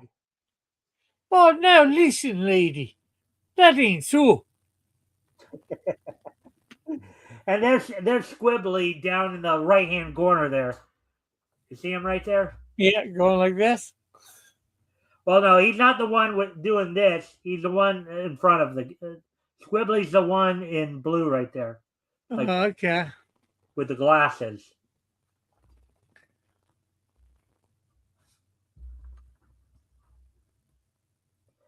Say, Ma, you shouldn't have insulted the chief of police like that. He's doing his best. Well, why doesn't he try raiding one of Tub Toroni's gambling jerks? Everyone in town knows he's a racketeer except the cops. I bet you if the Green Lantern was on the job, we'd have the kids back in a minute. Yeah, and Hey. how? Oh, Okay. Yeah, and how? the Green Lantern? Who the heck is that? And and Ma Hunkel, with the way she kind of looks and stuff, she would have maybe a slightly more, still Yeah. have a feminine voice, but more on the, let's say, tenor side than anything else. Yeah. Well, he's a guy who just waits for something like this to happen, and then he puts his mysterious costume so nobody recognizes him, and And Zingle, he comes to the rescue. is that so? Now it was rumored that Squibbly there, the Yeah. foreigner there, he was actually modeled after Sheldon Meyer. Okay.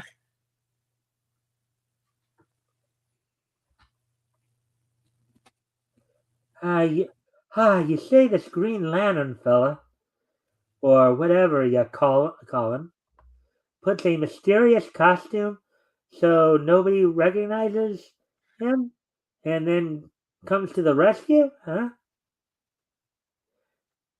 Sure. Real life, he's a Quiet. quiet guy. Nobody suspects he's got extra special powers or nothing. I think though the problem is here though is I think Ma Uncle's a little bit more boisterous than. Yeah. Also, he does have the Green Lantern ring, so Yeah, he does have powers. yeah. But just make him angry, mad enough about something. That ain't just ice and That ain't whammo. justice. That ain't justice and whammo. He puts on his costume and goes to town.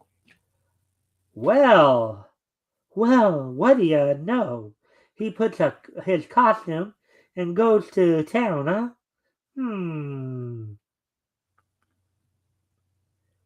Wonder what got into her all of a sudden. She just walked off like she was in a trance.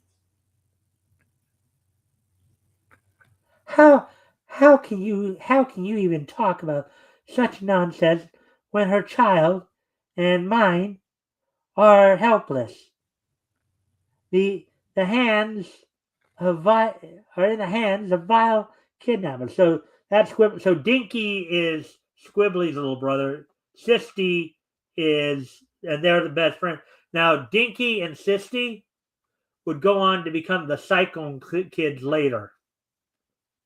Yeah.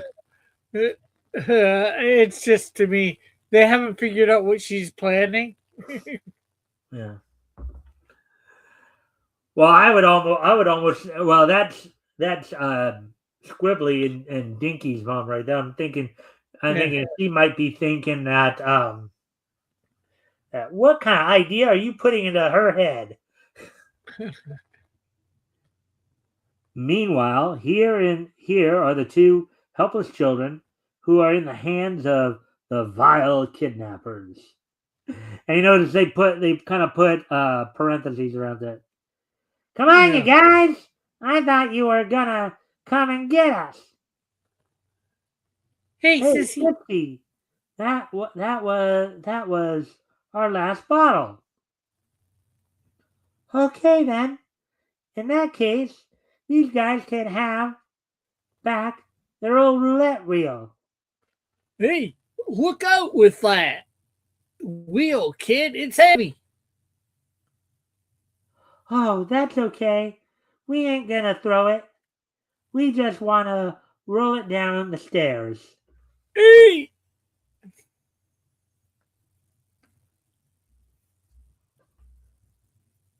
Well, what's the matter with you guys? Didn't you catch them kids? You were doing the bad guys there. We almost did, boss, but something happened. Well, if you want a job done right, you gotta do it yourself. I always say, I guess I'll have to go up and get them kids personally. Say, this room is perfect to stay in. That bar will have a swell fort. We'll make a swell fort. Yeah, and look, the swell ammunition. Quick, grab a bottle. And he bottle. I hear someone coming.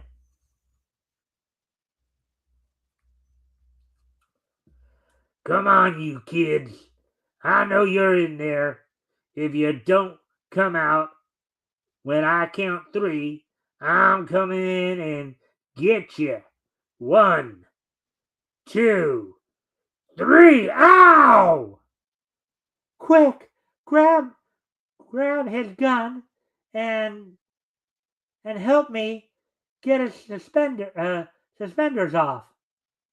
His suspenders? Why? So his pants will fall down and he'll not want to go anywhere.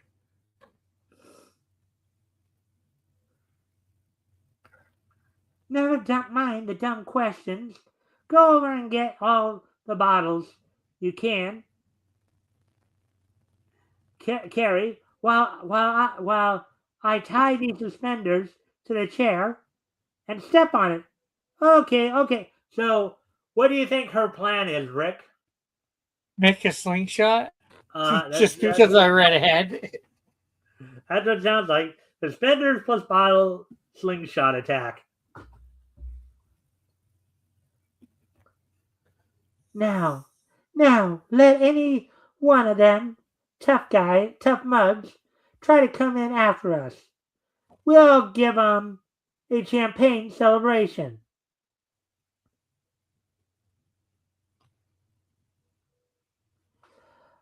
Oh boy, a slingshot! Wow! Bam! Bam! what a what the idea should what the idea of shooting off that gun like that, you dope? Gee, I was excited and it went off.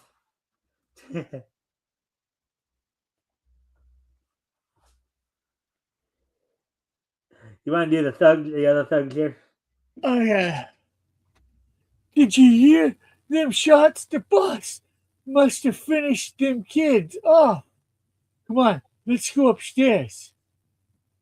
You know, come on to think of it, it ain't nice to shoot little kids. For them kind of kids, lead is good for their constitution. Hey, boss, you in there? Hey, boss. Ready? Ready? Aim! Yo, it's them bats again. Fire! Splat! Splat. Them kids is making monkeys out of us. Get the Tommy gun. Right. Now listen, you brats. We got a Tommy gun here. Come out peaceful like, or we'll have to use it. Go ahead and use it. The last guy that used a Tommy gun on us got it wrapped around his neck. Hey, what's going on here? Uh-oh. Sissy, look who just woke up. Wow, we're cornered.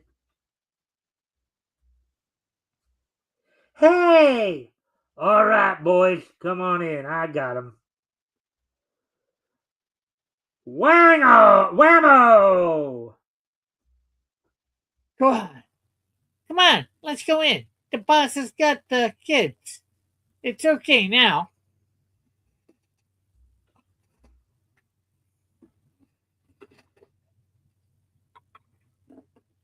Wow, oh, mama. Come on, boys. I'm just in the mood to give you some trouble. You want to wrestle?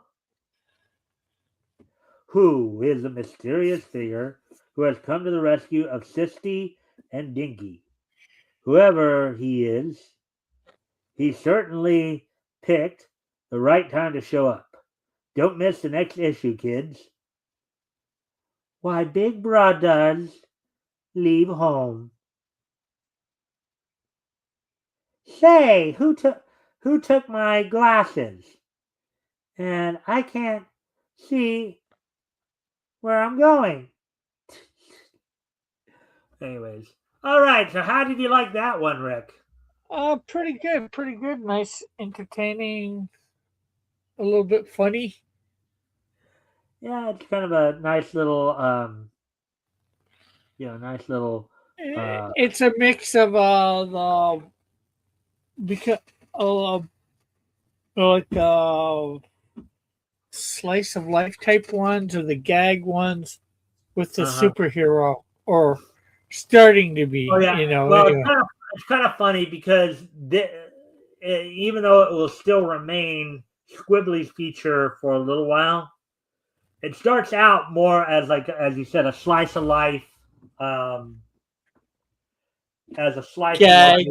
of life, humor one, and then will eventually evolve into like kind of a slice of life humor superhero one, because initially Squibbly, and I think I mentioned this earlier too, Squibbly was originally kind of like a caricature of the guy who wrote the comic, Sheldon Meyer. Yeah. Okay. And Squibbly was hired on, as like a 12 and a half, 13-year-old cartoonist for his local paper. And then, Ma Hunkle was eventually introduced, and the relationship between the Giblets and the Hunkles, as neighbors and all that would come, and then eventually, of course, Red Tornado here would make her appearance. Ma Hunkle would make her debut as Red Tornado here, Golden Age Red Tornado, and then it would eventually transition from Squibbly's feature to the Red Tornado. Yeah. And they probably had none of that planned when they first created it. So it's just. Yeah. Well, I think what ended up happening is, of course, as the superhero craze got more and more. Yeah. All right. So anyway, so we were able to get through 3 of the features tonight. 3 of I think like the 5 or 6 I was initially planning. But and we're going to go a little over 2 hours here, but that's okay. We still have this Danish history. But before we get to that, let me get through one more thing, and then I'm going to go off camera here for a moment. If you can talk to and then But let me at least get through this next part. Okay, so we read 3 features: Superman, Zatara, and Red Tornado here. So out of the three, which one did you like the best or made the best impression, and why? Um, I think I'm gonna say the last one, Skibbly. Squibbly. Scribbly, yeah. It's like scribble with a Y at the end of it. You know what a scribble Yeah. is, right? Scribble? Yeah. Scribbly. So, Scribble, scribble if you want to. Um, but why I think I like the humor of it, reminds me with the two kids pranking the guys, a little bit of Home Alone, all right.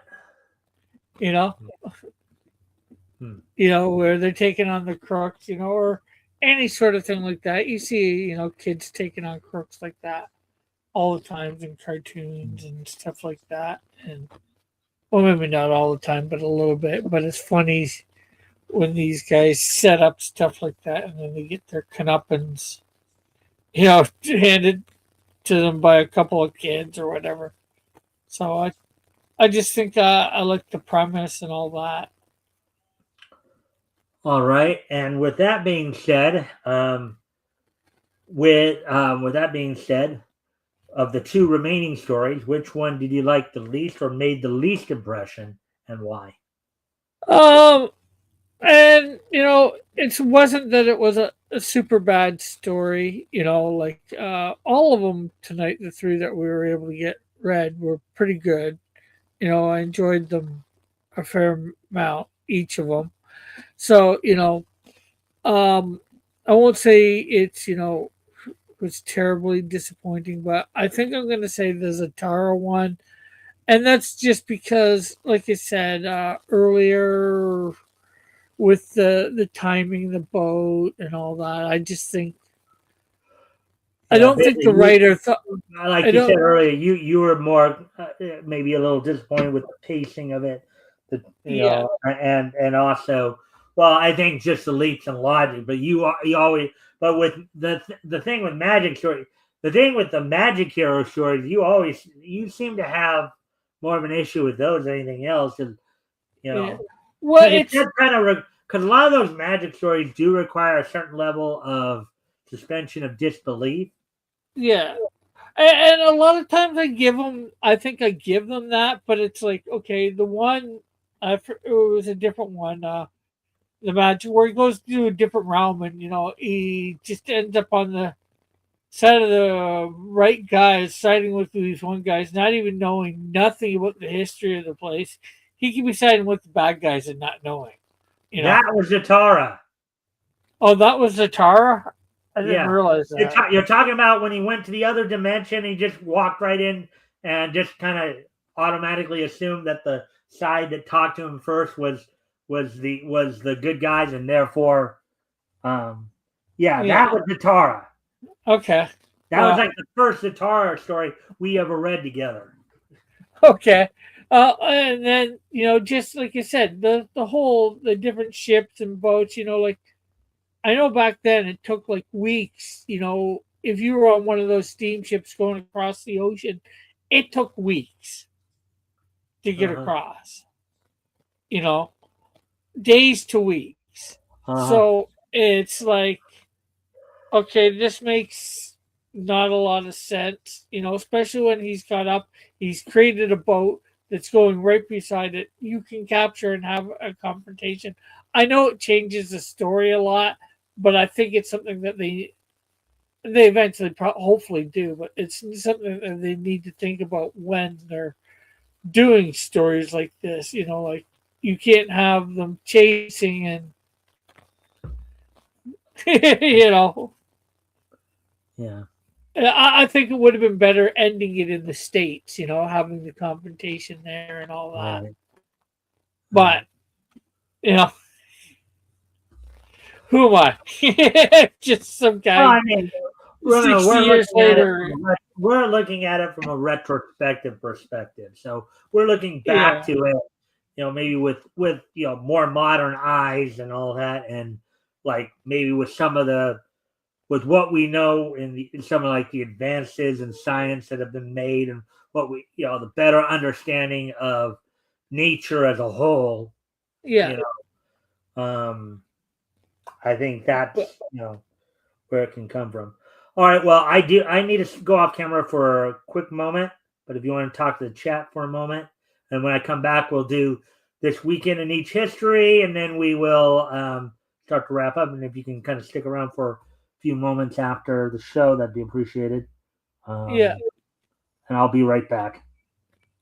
Okie dokie, Smokey. So I hope everybody's been liking the show forever, who's ever here. Did you guys have a favorite read tonight episode? Do you have one that you guys didn't really like too much of the three? Let us know in the comments here or in the comments afterwards if you're watching this on a repeat. So yeah,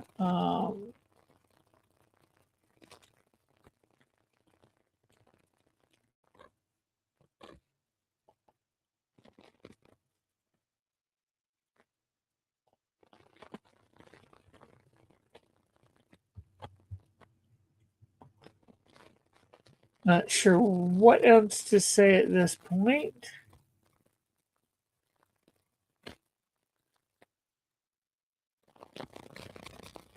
Oh no. 2 likes and 1 dislike.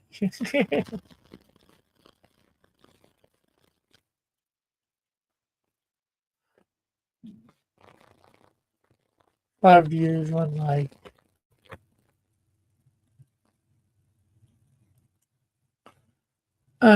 So see, we'll get the link that we're gonna. Like I said earlier, we put in the link for I think the main one. Now we're gonna dance monkey dance. Okay. Not sure what you mean by that. Me dance?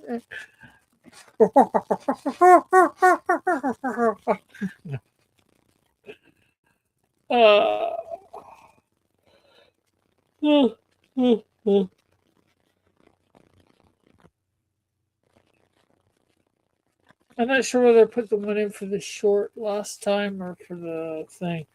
I'm hoping tomorrow I will actually do drop another one to mash up to put out sometime this week.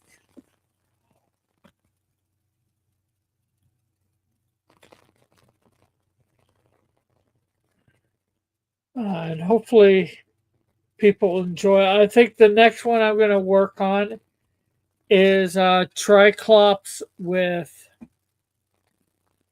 Megaleg.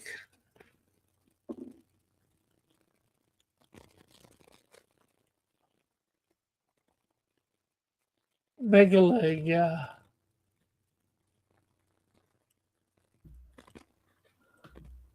All right. So what were you just talking about there, Rick? A little bit of the mashups that I've been doing. Okay. Well, I heard you say Triclops and Megaleg, and I thought maybe you were actually trying to think of Mechanic from Masters of the Universe as well. No, I'm going to combine Triclops from Masters of the Universe with Megaleg, or that's what I had planned. So. All right. So, anyways, let's start to wrap up here. So now, of course, today is Sunday, May the 24th, 2026. So let's take a look back at this weekend. Neat history. History! And as soon as I can pull this all here, May 2001.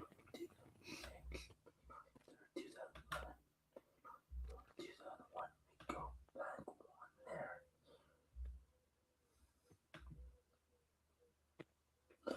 All right, so first off, we're going to head back 25. Let me just double check something here. Oh, yeah. All right, so. All right. So we're going to head back 25 years ago yesterday.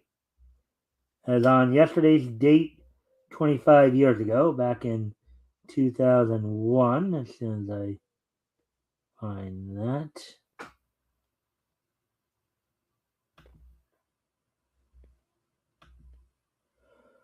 From studio, 25 years ago yesterday, Studio Dean's Read or Die OVA was released on yesterday's date 25 years ago. Now, for those of you who've watched like Adult Swim or Toonami in the past, you probably have seen this OVA and or TV series before. They have both of them. They had both of them. So Read or Die is an OVA based on the characters of the novels and manga of the same name by Hideyuki Karata.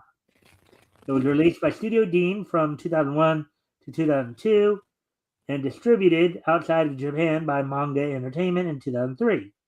The series, directed by Koji Matsunari, features the main character of the original manga, such as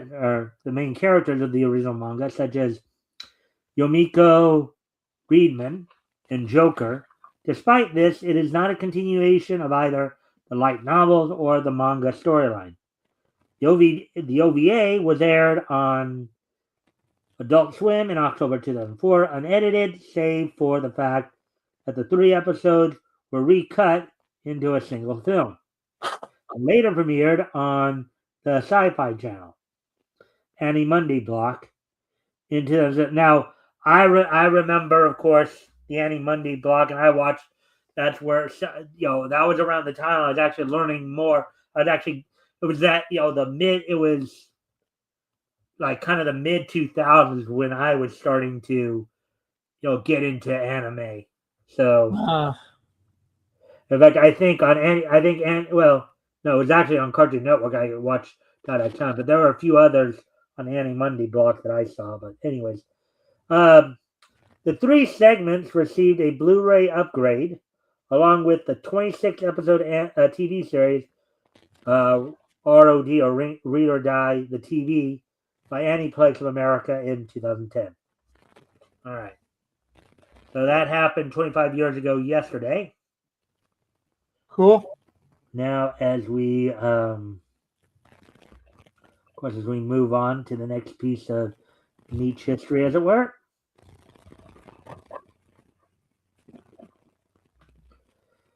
Moving ahead to the year 2011, on yesterday's date, 15 years ago,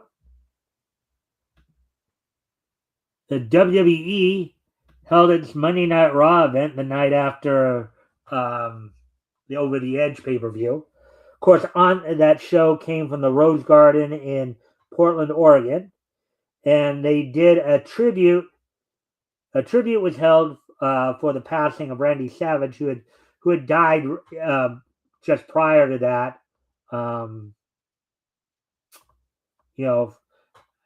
Basically, as he was driving down the road. He was like 58 years old when he passed away. At that point, he was driving down the road with his girlfriend, and like he automatically had a heart attack or something like that, and ended up crashing, and he was dead. It was also 12 years prior to that saw the death of Owen Hart. That was another thing. So, aside from of course, those 2 notes, the show saw in the main event Rey Mysterio and John Cena defeat CM Punk and R-Truth, with Bret Hart as special guest referee. You also saw the Bella Twins, Maurice Molina, go to a no contest against Kelly Kelly, Eve, Beth Phoenix, and Gail Kim in a 8-woman tag match. And the show opened up with a match for the WWE Tag Team Championship, in which Michael McGillicuddy and David Otunga, Michael McGillicuddy, a.k.a. Kurt Axel, a.k.a. Joe Hennig, a.k.a. the son of Kurt Hennig, defeated Kane and the Big Show to become the new WWE Tag Team Champions, with, of course, CM Punk and Mason Ryan in their corner. So that happened 15 years ago yesterday. Cool. Then after that, of course, as before I now get into today's date, of course, 2006 and 2021. Okay, so 20 years ago today, on this date, 20 years ago today, Mm-hmm. 2006, the 170th issue of Archie's Double Digest magazine went on sale on this date back in 2006. Sold for $3.69 with 192 pages. So that's actually quite a deal right there. $3.69 for 192 page of content right there. That sounds like a pretty good deal. Yeah, they are. Yeah. They're smaller, but All right, and finally, moving ahead to the 5 years ago today, moving ahead to the year 2021. On this date in the year 2021, let's see, Samuel E. Wright, American actor and singer, passed away at the age of 74. Samuel E. Wright, the name may not sound familiar to you, but his voice, if you heard his voice, it probably would, considering that he played Sebastian in the Little Mermaid franchise, as well as Raw Tunage, Marsupilami, and House of Mouse. He's also Crohn's dinosaur. He died of prostate cancer at the age of 74. So on this date, 5 years ago today, American actor and singer Samuel E. Wright, who most notably played Sebastian in the Little Mermaid franchise, passed away from prostate cancer at the age of 74. I'd say cool, but not cool that he passed away a little cancer. Well, I think what you probably were thinking was what was cool about that was that you probably didn't think, that was the voice of Sebastian, right? So that's sort of, that was probably what you were saying cool too, right? Yeah, more along that lines, yeah. All right. So before we head out, of course, that was the last thing we were doing tonight, of course. Before we do head out, I'm gonna give the stage over to Rick one last time. If you want to promote any upcoming stuff, I know you were kind of while I was gone, but I'll give you another chance here to. Yeah, and just putting a link into the video that I was talking about, or one of the two that I was talking about, because I did it for 3 minutes. I created it in a short format, so it's like the length, and then I've got one that it's more wide as a regular video. It needs to be up and down for the whatchamacallit video. So it is what it is, but yeah. So yeah, go people check that out.